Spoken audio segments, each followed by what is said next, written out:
भगवान श्री कृष्ण की वांग्मयी प्रतिमूर्ति श्रीमद् भागवत महापुराण। दूर दूर से आई हमारी माताएं बहनें श्रोतागण भक्तगण साधना टीवी श्रद्धा टीवी पर कथा का रसपान कर रहे सभी भक्तजनों को जय श्रीमन्नारायण, जय श्री कृष्णा, जय गौरी गोपाल, राधे राधे। स्वागत है आपका आज की मंगलमयी अमृतमयी कथा में। कथा की पावन गंगा आप सब डुबकी लगा रहे हैं और अपने जीवन को कृतार्थ कर रहे हैं। भगवान की ये पावन कथा हम सबके जीवन को पवित्र करती है। भगवान की कथा हम सबको पवित्र ही करती है। विचारों की शुद्धि, मानसिक शुद्धि, पितरों की सद्गति, इन सब का मूल कारण है कि जब हम आग के समीप जाते हैं तो हमारे शरीर में गर्मी भर जाती है, भरने लग जाती है। बर्फ के समीप जाते हैं तो शरीर में शीतलता भरने लग जाती है। ऐसे ही जब आप भगवान के शरीर में, भगवान के समीप जाते हैं तो आपके जीवन में पुण्य भरने लग जाते हैं, कृपा भरने लग जाती है। और उस कृपा से, भगवत कृपा से हमारे जितने पूर्वज हैं हमसे जुड़े हुए, प्रहलाद जी को जब भगवान ने हिरण्यकश्यपु को मारा तो प्रहलाद जी ने कहा कि प्रभु, भगवान ने कहा कि बेटा प्रहलाद कुछ मांग लो। प्रहलाद जी ने कहा प्रभु कुछ मांगने की इच्छा ही ना हो, बस मेरे पिताजी आपको गाली देते थे, आपका अपमान करते थे, उनकी सद्गति हो जाए, यही चाहिए। भगवान बोले कि प्रहलाद, आपके पिता की 21 पीढ़ियां होती तो मैं उन्हें भी तार देता, मैं उन्हें भी तार देता। मतलब भगवान कहते हैं कि मेरे भक्त से जुड़ी कितनी भी पीढ़ियां हों मैं उनका भी उद्धार कर देता हूं। इसलिए भगवान से आप जुड़ जाएंगे तो भगवान की शरणागति सबको सुख देने वाली शरणागति है। हमारी मैया प्रोफेसर डॉक्टर प्रेमलता वार्ष्णेय जी भाव से यहाँ वृंदावन की धरा पर कथा सुन रही हैं और अपने कुल को पावन कर रही हैं, कुल को तार रही हैं। मैया के लिए तालियां बजाकर स्वागत वंदन अभिनंदन करें।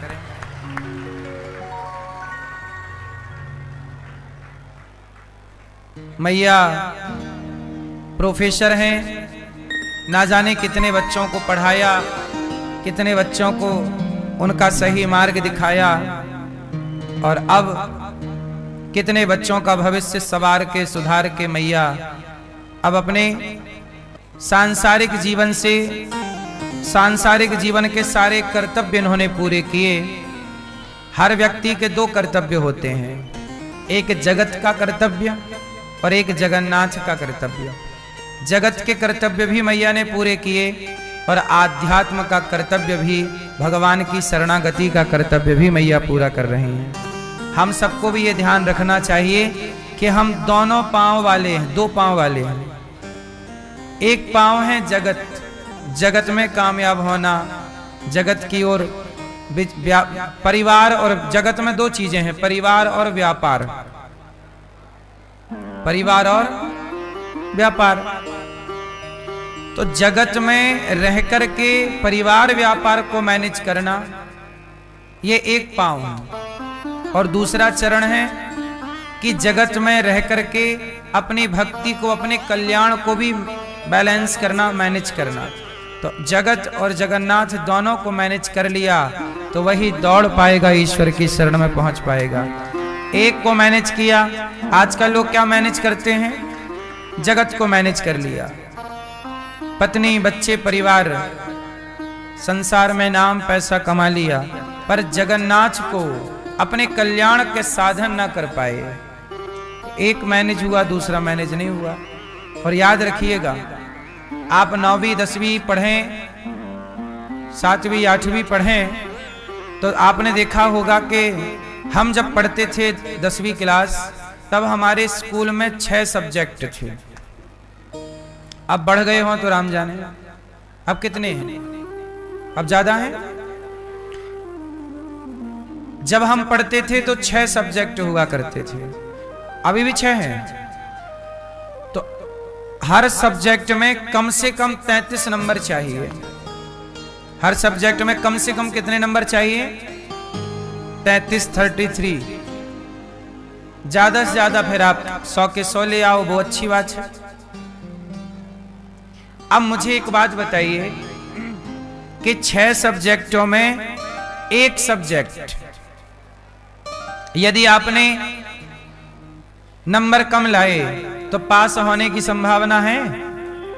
बस इसी तरह हमारे जीवन में भी एक सब्जेक्ट नहीं है, केवल परिवार, ये एक सब्जेक्ट है। परिवार, व्यापार, ये 2 सब्जेक्ट हो गए। तीसरा सब्जेक्ट भी है सत्संग, आध्यात्म। चौथा सब्जेक्ट भी है दान, पुण्य। 5वां सब्जेक्ट भी है चींटी को दाना डालना, चिड़िया को दाना डालना, जीव मात्र का पेट भरना। फिर एक सब्जेक्ट और है कि सदा धर्म पर चलना, कोई ऐसा कार्य ना हो कि हमसे अपराध हो जाए, मनसा वाचा कर्मणा। तो कुल मिला के आपने एक सब्जेक्ट में 100 नंबर ले आए, परिवार के सब्जेक्ट में खूब बढ़िया से परिवार चलाया, व्यापार बढ़िया चलाया, 2 सब्जेक्ट में 100 नंबर ले आए। बाकी के सब्जेक्ट में यदि नंबर नहीं आए तो भी तो फेल होना है। तो अपने धर्म के सब्जेक्ट में, सत्संग के, भगवत चिंतन के सब्जेक्ट में भी थोड़ा थोड़ा नंबर लाइएगा, ताकि बहुत अच्छे डिवीजन ना बने तो कम से कम पास तो हो जाओ, है ना। तो आप लोग सत्संग कर रहे हैं, मतलब आप अपने अन्य विषयों को भी मजबूत कर रहे हैं। हमारी मैया के पति प्रोफेसर डॉक्टर मुकेश चंद्र वार्ष्णेय जी, स्वर्गीय पुत्र मैया के अप्रतिम कुमार वार्ष्णेय जी की पुण्य स्मृति में मैया ये आयोजन करा रही हैं। आपके भाई राजीव वार्ष्णेय जी, धर्मपत्नी आपकी संगीता वार्ष्णेय जी, आप सब परिवार प्रेम से सुन रहे हैं। राजीव जी, प्रेम नारायण वार्ष्णेय जी, विनीता वार्ष्णेय जी, ये मैया के भाई हैं। और भाई, तीसरे भाई लक्ष्मी नारायण वार्ष्णेय जी और वीणा वार्ष्णेय जी, ये सभी लोग कहाँ गए? तो ये प्रेम से आप कथा सुन रहे हैं और जयपुर से मैया आई हैं और कथा की गंगा में मैया डुबकी लगा रही हैं। कल आप लोगों ने कथा में सुना कि देखो भागवत सबको सुननी चाहिए। कल आप लोगों ने भागवत में सुना कि भगवान श्री कृष्ण ने एक उंगली से पहाड़ उठा लिया, कछु माखन को बल बढ़्यो, कछु गोपन करी सहाय, श्री राधा की कृपा भई, मैंने गिरिवर लियो उठाय, कछु माखन को बल बढ़्यो, कछु गोपन करी सहाय, श्री राधा की कृपा भई, मैंने गिरिवर लियो उठाय।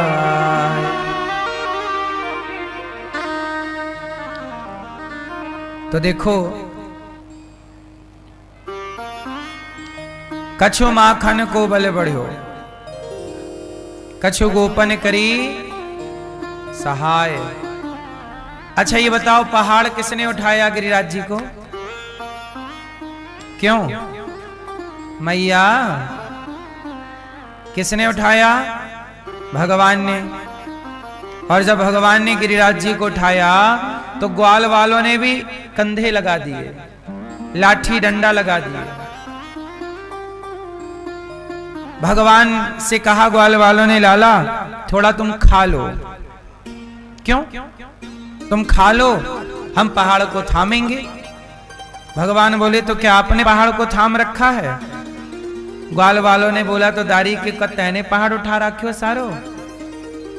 तो भगवान बोले, संभालो।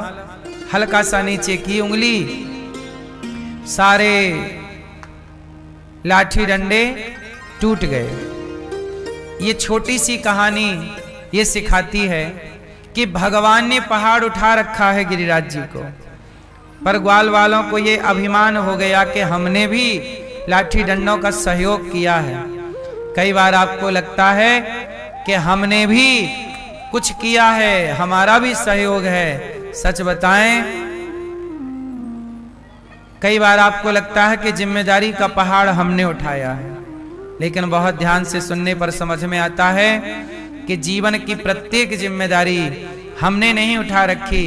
हर जिम्मेदारी, सबकी जिम्मेदारी का पहाड़ भगवान ही उठाए रखते हैं, और हम लोग केवल डंडा लगाए हैं खाली, और ऐसा लगता है कि हमने उठाया।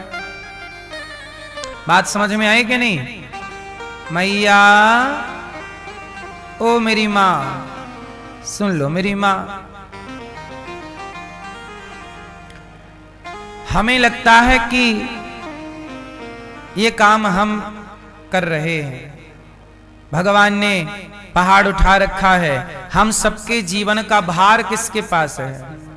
अब सौंप दिया इसे जीवन का सब भार तुम्हारे, सबका भार किसके पास बताइए? किसके पास है? सबका भार भगवान के हाथ में। पर कई बार हमें ऐसा लगता है कि ये भार हमारे कंधों पर है। कई बार आप लोग ये गलतफहमी पाल लेते हैं कि परिवार की जिम्मेदारियों का भार है महाराज जी। आप सबके कंधे खाली हैं, किसी के कंधे में कोई जिम्मेदारी, सारी जिम्मेदारी भगवान की है।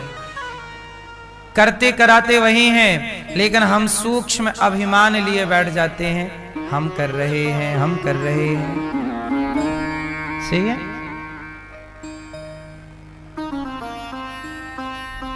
एक कुत्ता दो बैलों के बीच में जा रहा है, बैलगाड़ी चला रहे हैं बैल, कुत्ता केवल बीच बीच में चल रहा है। तो कुत्ते को ऐसा घमंड आ गया कि गाड़ी हम चला रहे हैं। बैलगाड़ी के बीच में पालतू कुत्ता जा रहा था किसान का, तो कुत्ते को ऐसा लगा कि गाड़ी हमारे ऊपर चल रही है, मतलब गाड़ी को हम चला रहे हैं। एक गधा आया, कुत्ते से बोला, भैया कुत्ता कैसे हो? कुत्ता बोला, अच्छा हूं। गधा बोला कि इस समय क्या चल रहा है? तो कुत्ते ने कहा कि आजकल ये गाड़ी हम चला रहे हैं, बस यही चल रहा है, गाड़ी चल रही है। तो गधा बोला, गाड़ी आप नहीं चला रहे हो, ये बगल में बैल लगे हैं दो, ये बैल चला रहे हैं। कुत्ते ने कहा, गधे तुम सदा गधे ही रहोगे। कर दी ना गधों वाली बात, गाड़ी हम चला रहे हैं और तुम कह रहे हो बैल। अरे ये बैल हमारे बॉडीगार्ड हैं, मालिक हमें अंदर रखता है और बैलों को बाहर। गधा बोला, यदि सच बताओ गाड़ी तुम चला रहे हो तो रुको। कुत्ता रुका, अकस्मात गाड़ी भी रुक गई। गधा बोला, कुत्ता चलो, संयोग देखो गाड़ी भी चल पड़ी। अब कुत्ते को कन्फर्म हो गया कि गाड़ी हम ही चला रहे हैं। सच बताओ गाड़ी कौन चला रहा था? कौन? गाड़ी तो बैल ही चला रहे हैं। ये कुत्ता झूठी छाती पीट रहा है, मैं चला रहा हूं, मैंने गाड़ी चलाई। ऐसे ही गाड़ी बैल चला रहे हैं, कुत्ता झूठी छाती पीट रहा है। ऐसे सबकी गाड़ी भगवान चलाते हैं, हम लोग झूठी छाती पीटते रहते हैं। हमने किया, हमने किया, हमने किया। हम ना करते तो ये काम ना होता, हम ना करते तो ये काम ना होता। कई बार मेरी माँ ऐसा होता है कि जो होता है वो दिखता नहीं, और जो दिखता है वो जो हम सोचते हैं। अच्छा सुनो, एक छोटी सी बात सुनाता हूं, सच्ची घटना, फिर आप लोग बताना। कई बार जैसा आप देखते हैं वैसा नहीं होता, कई बार जैसा आप सुनते हैं वैसा नहीं होता। सुनो, क्या सच है? एक छोटी सी मैं बात बता रहा हूं, फिर आप लोग उसको उत्तर दीजिएगा। इस बात का सही जवाब क्या है? सुनो, एक साधु जी थे गोवर्धन में। जो कोई राधे राधे बोलता तो वो उन्हें डंडा लेके दौड़ते मारने के लिए, और बोलते कि राधे राधे क्यों बोल रहा है, सीताराम सीताराम बोल। तो गांव के छोटे छोटे बच्चे चिढ़ाने के लिए छत पे खड़े होके दूर बाबा आ गए, बाबा राधे राधे राधे राधे। तो बाबा बच्चों की तरफ डंडा लेके दौड़ते, अब बोलेगा बोल सीताराम सीताराम। तो बच्चे बाबा जी को और चिढ़ा, बच्चों को मजा आता कि बाबा के सामने राधे राधे बोलेंगे तो ये हमें दौड़ेगा, इसको चिढ़ाएंगे। जो भी मिलता राधे राधे बोलता तो बाबा जी बोलते सीताराम सीताराम बोल, मारेंगे नहीं तो। अब जो राधे राधे बोले बाबा जी दौड़े मारने के लिए, ए राधे राधे क्यों बोल रहा, सीताराम सीताराम बोल। और वो बाबा दिन भर यही करते हैं, जिस गली में जाएं बच्चे चिढ़ाएं, बूढ़े चिढ़ाएं। अब तो भैया सबको मजा आने लगा और सब चिढ़ाने लग गए, बच्चे क्या बूढ़े क्या स्त्री क्या पुरुष क्या, सब बाबा को देखें बस राधे राधे चालू हो जाए। अब बाबा को जो भी देखें सब क्या बोलने लग जाएं, राधे राधे राधे राधे। और बाबा चले जाएं तो सब चुप हो जाएं। अब आप बताओ कि साधु जी राधे राधे बोलने वाले को डंडे क्यों मारते हैं? साधु जी सही है कि गलत है? बोलो, क्या समझ में आया आपको?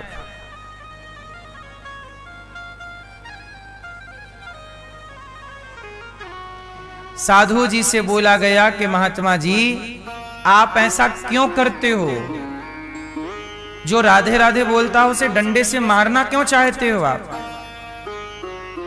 साधु जी ने कहा कि भैया मैं उसे डंडे से मारना नहीं चाहता। तो बोले जब राधे राधे कोई बोलता है तो आप चिढ़ते क्यों हो?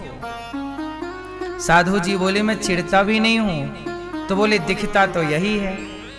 साधु जी ने कहा जो दिखता है वो होता थोड़ी है, और जो होता है दिखता कहाँ है। सुनो, मैं राधे राधे बोलने वालों को इसलिए लाठी लेके दौड़ता हूं ताकि वो मुझे चिढ़ाने के बहाने और राधे राधे का जाप करें और राधे कृष्ण बोलें। यदि मैं ना चिढ़ूंगा, अब छोटे छोटे बच्चे भी राधे राधे बोल रहे हैं, चलो मुझे चिढ़ाने के लिए ही सही, 1 घंटे यदि वो मुझे चिढ़ाए तो 1 घंटा उनका भजन हुआ कि नहीं? 1 घंटा उनके मुंह से राधे राधे निकला कि नहीं? तो कुल मिला के मेरा काम है सबको भजन में लगाए रखना। तो देखो, कई बार व्यवहार की प्रधानता नहीं होती, व्यवहार के पीछे के भाव की प्रधानता होती है ना। अब व्यवहार तो उनका बुरा है कि वो मार रहे हैं, अब देखने में तो यही लगेगा कि भाई ये राधा जी के विरोधी हैं, देखने में सीधा यही साबित हो रहा है कि ये विरोध मानते हैं, पर भीतर की बात क्या है? कई बार आप लोग संतों का विरोध करने लग जाते हैं, बाहर की बात देखकर, बाहर के भाव को देखकर, भीतर के भाव को देख नहीं पाते, इसलिए लोग संतों का अपराध कर बैठते हैं कि वो बात किस भाव से कही गई है ना। इसलिए कहता हूं कि कई बार हम लोग जो देखते हैं दिखता हुआ भी वो गलत होता है, और कई बार जो होता है वो दिखाई ही नहीं पड़ता। इसलिए कहता हूं कि भक्ति कैसी होती है? भक्ति व्यवहार में नजर नहीं आती, भक्ति व्यवहार का विषय नहीं है, भक्ति भाव का विषय है। व्यवहार तो क्या है? एक बार कबीरदास जी महाराष्ट्र गए, कबीरदास जी तो जनाबाई के बारे में बड़ा सुना था कि महाराष्ट्र में जनाबाई रहती है, बड़ी भक्त है, मैया सुन लो मेरी मां। कबीरदास जी महाराष्ट्र गए और जनाबाई का पता पूछते पूछते गांव में गए। अब वहां पर दो महिलाएं लड़ रही थीं आपस में। तो कबीरदास जी ने उस लड़ती हुई महिला से पूछा कि देवी ये जनाबाई कहां रहती है? तो लड़ने वाली महिला बोली, बाबा मैं ही जनाबाई हूं, बताओ क्या काम है? कबीरदास जी तो अवाक रह गए, हे भगवान मैंने तो सुना था कि ये बहुत बड़ी भक्त है, पर ये तो पड़ोसन से लड़ रही है। अच्छा, उस समय जनाबाई की लड़ाई चल रही थी पड़ोसन से, और लड़ाई किस बात की थी? ओपलों की, कंडों की, कंडे, गाय का सूखा गोबर। जनाबाई बोली कि ये वाला ओपला मेरा है। ओपला मीन्स कंडा, ये मेरा ओपला है। पड़ोसन बोली नहीं मेरा है। अब कबीरदास जी बैठ गए, बोले हे भगवान मैंने तो सुना कि तो बहुत बड़ी भक्त है, ये तो ओपले के लिए लड़ रही है। कई बार व्यवहार ऐसे दिखता है कि ये भक्त हो ही नहीं सकता, इसलिए आप नहीं पता लगा सकते कि कौन भक्त है और कौन भक्त नहीं है। कबीरदास जी बोले कि अच्छा ये बताओ जना, ये तुम्हारा ओपला है, ये क्या प्रमाण है तुम्हारे पास? तो जना ने कहा, बाबा मेरे ओपले कान में लगाओ, जिन ओपलों से विट्ठल विट्ठल की ध्वनि आ रही है वो ओपला मेरा है। कबीरदास जी ने कान में लगाया ओपला, कंडा, सूखा हुआ गोबर, और जब कान में लगाया तो उस ओपले से आवाज आ रही थी, विट्ठल विट्ठल विट्ठल विट्ठल। मतलब जनाबाई ऐसी भक्त थी कि वो जिसे छू देती थी, जैसे कोरोना आपने जिसे छू दिया उसे भी कोरोना होने की संभावना हो जाती है, ऐसे भक्त जिसे स्पर्श भी कर लेता है वह स्पर्श मात्र से वह भी भक्त हो जाता है। ओपले को छू रही है तो उससे विट्ठल की ध्वनि निकल रही है। ये कबीरदास जी जनाबाई को प्रणाम कर रहे हैं। वाह जनाबाई, तेरा व्यवहार देखकर कोई ना कहेगा कि तू भक्त है, पर तेरा भाव देख करके कह सकता है कि भक्त है। और भाव तक सब पहुंच कहां पाते हैं? सब व्यवहार में उलझ जाते हैं। सब क्या समझते हैं? अरे इनका व्यवहार देखो कैसा, व्यवहार देखो कैसा। संत का व्यवहार, अब बताओ, हनुमान जी इतने बड़े संत हैं, साधु संत के तुम रखवारे। हनुमान जी कौन है? साधु संत के तुम रखवारे। ये रखवारे हैं साधु संतों के श्री हनुमान जी। लेकिन हनुमान जी का व्यवहार कैसा है? हनुमान जी लंका गए तो वहां की एक राक्षसी ने रोक लिया, तो हनुमान जी ने एक मुठिका मारा मुंह में। अब बताओ, कोई साधु तुम्हारे मुंह में एक ठूसा मार दे तो तुम कहोगे काय का साधु, बताओ मारपीट कर रहा है। और हनुमान जी ने एक मुठिका मारा, मुठिका एक महाकपि हनि, रुधिर बमत धरनी ठनमनी। हाँ या ना? लंकनी तात मोर अति पुण्य बहुता, देख्यो नयन राम कर दूता। तात स्वर्ग अपवर्ग सुख धरिय तुला, एक अंग तूल न ताही सकल मिली, जो सुख लब सत्संग। हनुमान जी एक मुठिका मार रहे लंकनी को। व्यवहार से तो नहीं लगता कि मुठिका मारने वाला कोई साधु होगा, लेकिन मुठिका मारने वाले वो हनुमान जी। कई बार आप लोग क्या कहते हैं, आजकल सोशल मीडिया का जमाना है, सोशल मीडिया में वीडियो देखकर लोग जज करते हैं घर बैठ के कि साधु हैं कि नहीं है। अरे वीडियो में व्यवहार दिखता है, भाव नहीं। इसलिए संतों को परखना है तो कुछ टाइम संतों के पास रहिए। संतों को जानना है तो संतों के पास। जो व्यक्ति संतों की संगति नहीं करता वो संतों को नहीं जानता। संतों को जानने के लिए संगति करोगे तो आप ये देखोगे कि आप गृहस्थों का जितना त्याग तपस्या है उससे कई गुना अधिक त्याग तपस्या साधु संत की है। भजन भक्ति और व्यवहार ऐसा है कि बहुत सारे साधु ऐसे हैं जो गाली देते हैं, लेकिन आपको लगेगा ये तो गाली दे रहे हैं, लेकिन वो संत हैं।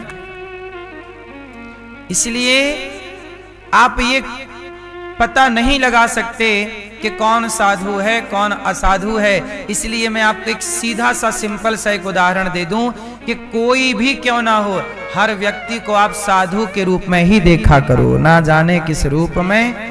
हम क्यों किसी की निंदा करें, हम क्यों किसी की आलोचना करें। कोई साधु है तो अच्छा और नहीं है हम क्या करें।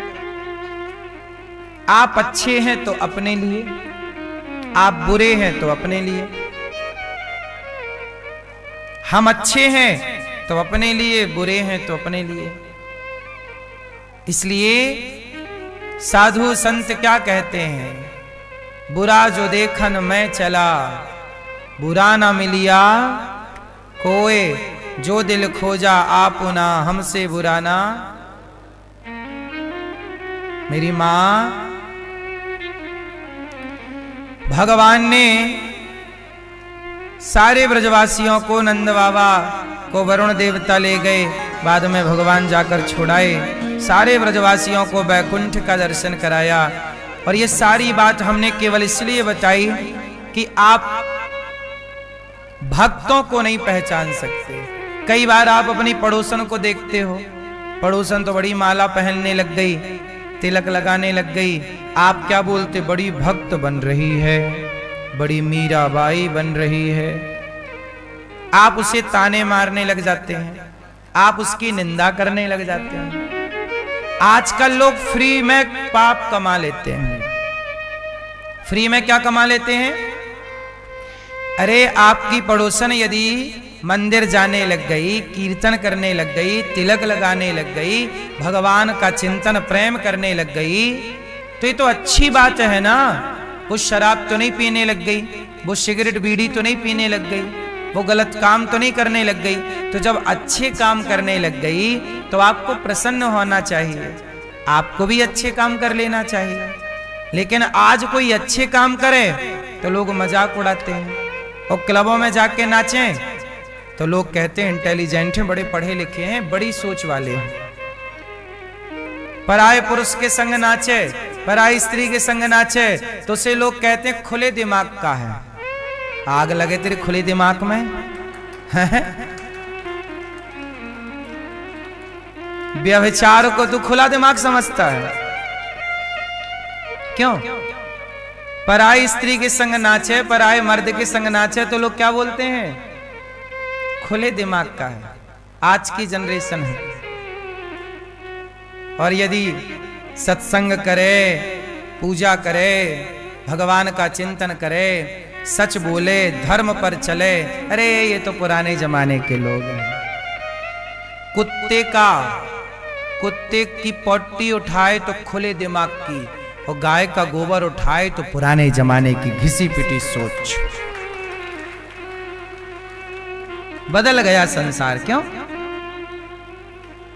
कुत्ते की पट्टी उठाने को लोग मॉडर्न कह रहे हैं, फैशन है।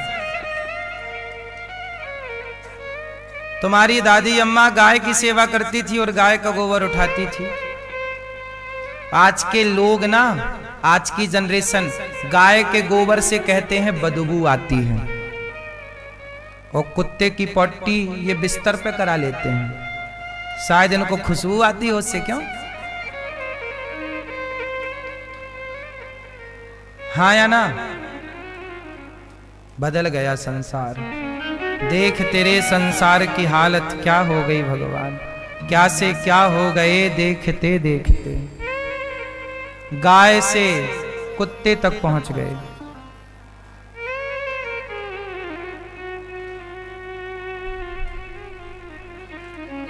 मेरी मां, संस्कार बहुत आवश्यक हैं। संस्कार ना देने से ही समाज में सबका नुकसान है, आपका नुकसान है, मेरा अपना। मैं तो संस्कार, देखो मैं सही चलूंगा मेरा फायदा होगा, आप सही चलेंगे आपका फायदा होगा। दुर्योधन गलत चल पड़ा, भगवान ने समझाया भाई सुधर जा, ये रास्ता ठीक नहीं है जिस रास्ते पर तू चल रहा। नहीं माना, सर्वनाश। रावण जिस रास्ते पर चल पड़ा, हनुमान जी ने समझाया भैया मान जा, ये रास्ता सही नहीं है, तू पराई औरत को चुरा के ले आया, ये काम बिल्कुल गलत है। जब जब समाज बिगड़ी है तब तब संतों ने समझाया है।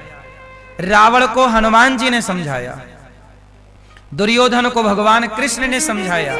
जब जब समाज बिगड़ी है तब तब कोई भगवान ने किसी ना किसी, या खुद आए या किसी अपने साधु संत को भेजकर समझाया। जब हमारे देश में आक्रांता आया सिकंदर, तब चाणक्य ने धनानंद को समझाया, ए धनानंद अब देश में खतरा है, सिकंदर आ गया है। और धनानंद बोला कि मैं राजा हूं, मैं इतना पावरफुल हूं, सिकंदर क्या कर लेगा? तो मुझे पाठ पढ़ाने चला है, मुझे समझाना चाहता है। जो ठीक बात बताने धनानंद को चाणक्य आए, उन चाणक्य के बाल पकड़ के निकालने का प्रयास किया, अपमान करने का प्रयास किया। याद रखिए, समाज में, राष्ट्र में जब जब संकट आया है, सबसे पहले चिंता संतों को ही हुई है। इतिहास देख लीजिएगा। एक बात बताओ, अहिल्या पत्थर की हो गई, अहिल्या का उद्धार किसने किया? किसने किया? लेकिन किसके कहने से किया? अहिल्या तो पड़ी थी पत्थर बनके, कई बार वहां से लोग आए गए, किसी की नजर नहीं पड़ी, लेकिन राम जी की नजर पड़ गई। राम जी ने कहा गुरुजी रुकिए, ये कौन है? ये पत्थर की शिला पर स्त्री के जैसी दिख रही है। तब विश्वामित्र जी ने कहा कि ये गौतम जी की पत्नी अहिल्या है, तो आप यदि चरण रज रख दें तो ये तर जाएगी। नारी का उद्धार किसके द्वारा हुआ? एक संत राम से कहते हैं प्रभु अपने चरणों की रज रखिए। संत ना कहते तो राम कोई अपने से थोड़ी चरण रज रख रहे थे उसके ऊपर। तो जब जब समाज पर संकट किसी भी तरह का आया तो संत ही समाज के लिए आगे आए हैं। इसलिए संत सदा से समाज के शुभ चिंतक रहे। संत सदा से समाज के क्या रहे? इसलिए हम जो बात कहेंगे वो आपके हित में होगी। कड़वी हो सकती है, अच्छी ना लगने वाली बात भी हम कहते हैं। जरूरी नहीं है कि हमारी हर बात आपको अच्छी लगे। डॉक्टर की दवाई अच्छी थोड़ी लगती है, लेकिन अच्छी होती है भाई। खा लो, ठीक ठीक से खा लो, हो जाएगा ठीक। ऐसे है संतों की वाणी कई बार सही नहीं लगती, कड़वी लगती। कुछ लोग कहते हैं आप बड़ा कड़वा बोलते हैं। क्या करें, मीठी दवाई तो जब काम नहीं करती तो नीम का काढ़ा भी तो पिलाना पड़ता है कई बार। बोलो हाँ। आज भगवान ने यमुना के तट पर खड़े होकर बांसुरी बजाई है। भगवान पिता रात्रि शरदोत्फुल्य मल्लिका वीक्षरन्तुं मनश्चक्रे योगमायामुपाश्रितः।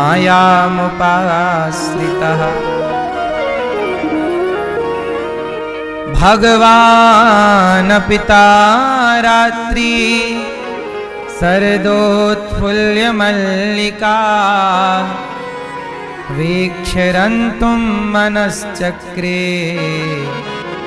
योग मायामुपाश्रिता।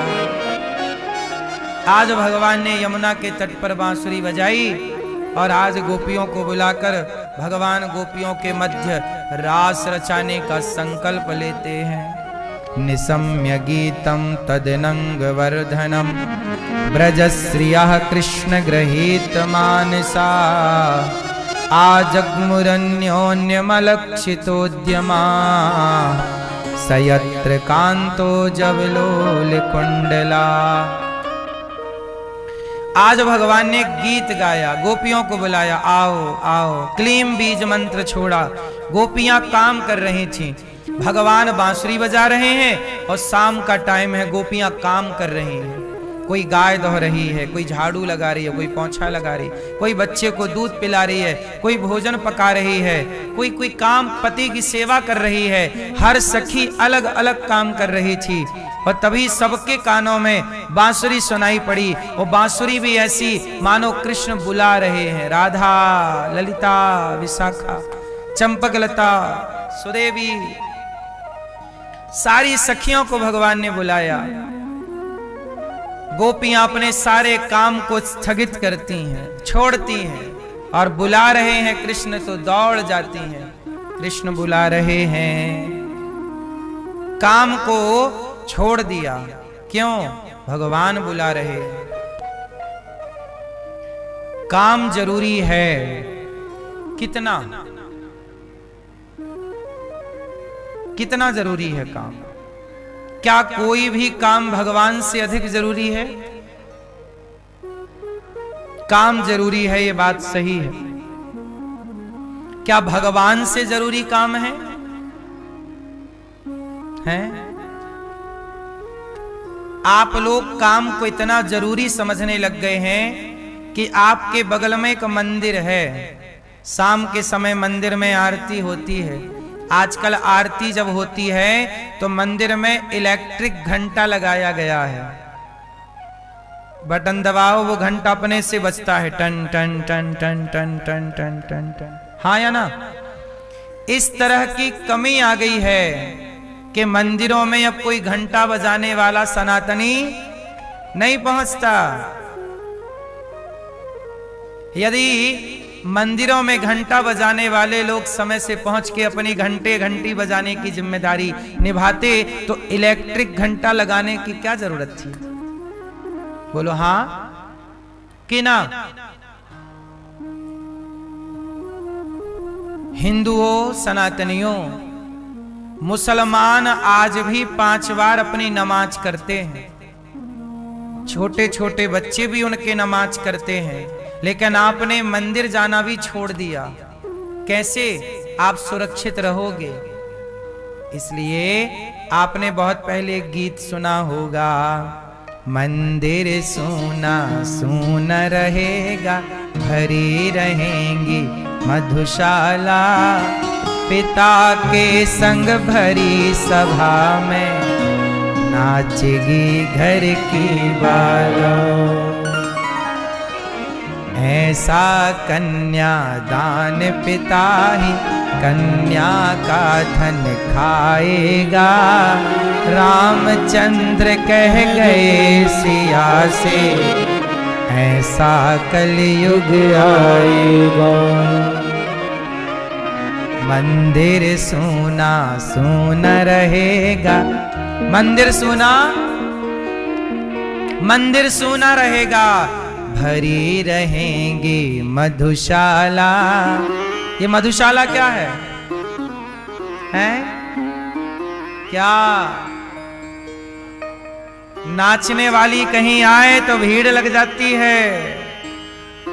एक्सपायरी डेट वाले लोग पता है क्या करते हैं? अपने मुंह में 20 का नोट फंसाते हैं और नाचने वाली से कहते हैं तू निकाल।